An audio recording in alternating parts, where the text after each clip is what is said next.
Les Gilets jaunes, ils ont une légitimité.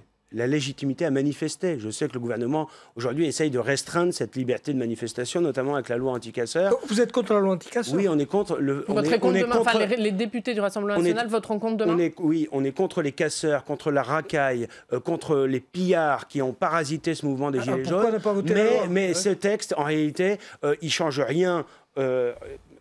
Aujourd'hui, il y a des textes, il y a une loi pénale qui n'est pas appliquée ou qui est mal appliquée, qui permet de mettre hors d'état de nuire les casseurs.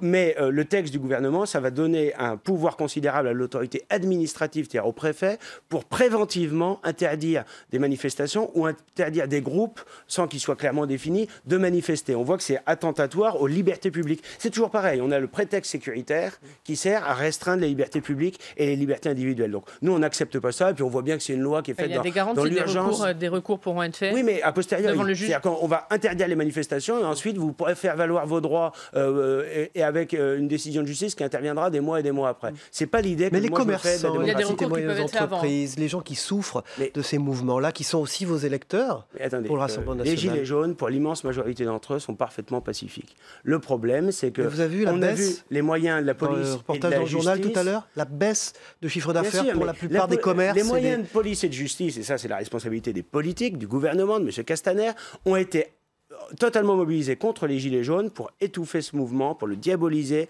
pour le maltraiter, le malmener. Et pendant ce temps-là, eh bien, on a la racaille et les casseurs qui ont pu s'en donner à cœur joie et qui souvent n'ont pas été inquiétés et souvent en plus sont quasiment des professionnels de la casse, donc sont extrêmement mobiles, donc ne subissent pas du tout les forces de l'ordre de la même manière. Il faut frapper durement ceux qui n'ont rien à voir avec les Gilets jaunes et qui essayent de parasiter ce mouvement, mais respecter le droit de manifester, entendre ces Gilets jaunes. Ils ont le droit de manifester. Oui, c'est vrai, c'est l'acte 11, 12, 13. Ça va sans doute continuer, mais ça va continuer parce que on ne dissout pas l'Assemblée nationale pour retrouver une souveraineté démocratique, une légitimité, ce serait une possibilité, et on ne tient aucun compte des aspirations profondes qui sont exprimées contre l'injustice sociale, contre l'injustice fiscale et la fracture démocratique qu'on évoquait tout à l'heure.